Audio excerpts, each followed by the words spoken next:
साहिबगंज राजमहल विधानसभा क्षेत्र के विधायक प्रतिनिधि मोहम्मद मारूफ उर्फ गुड्डू पूर्व रेलवे मालदा मंडल के मंडल रेल प्रबंधक को एक महत्वपूर्ण ज्ञापन सौंपा गया।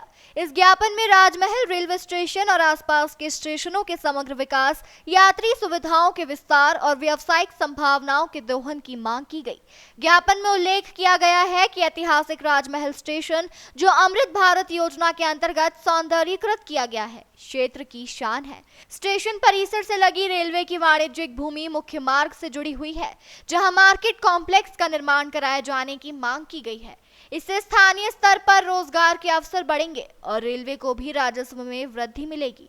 उन्होंने कई मुख्य मांगे भी बताई है। मारूफ ने बताया कि राजमहल क्षेत्र केवल ऐतिहासिक नहीं बल्कि पर्यावरणीय और धार्मिक दृष्टिकोण से भी महत्वपूर्ण है, जिसमें उधवा पक्षी अभ्यारण्य, जामा मस्जिद, बारादरी, गुप्त वृंदावन और कन्हाई नाट्यशाला जैसे स्थल शामिल है। इन स्थलों को जोड़ने वाले रेलवे नेटवर्क की मजबूती से पर्यटन को भी बढ़ावा मिलेगा।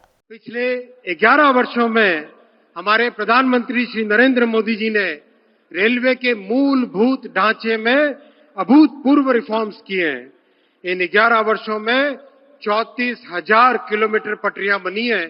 पूरे जर्मनी में जितनी पटरियां हैं उससे ज्यादा इन 11 वर्षों में बनी है। 47,000 किलोमीटर विद्युतीकरण किया है माननीय प्रधानमंत्री जी ने। वंदे भारत, नमो भारत, अमृत भारत, कई तरह के नई जनरेशन की गाड़ियां बनाई। पुराने आईसीएफ कोच को मिशन मोड में एलएचबी से कन्वर्ट किया। 42,000 नए एलएचबी कोच बनाए और इस तरह के कई इनिशिएटिव्स माननीय प्रधानमंत्री जी ने इन 11 वर्षों में लिए हैं।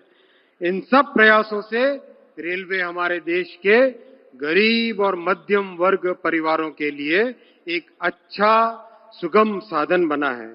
माननीय प्रधानमंत्री जी ने रेलवे रिफॉर्म्स में एक बहुत बड़ा काम हाथ में लिया, स्टेशनों का नवनिर्माण। आजादी के बाद पहली बार किसी सरकार ने, पहली बार किसी प्रधानमंत्री जी ने छोटे स्टेशन, मझोले स्टेशन, उन पे ध्यान दिया है।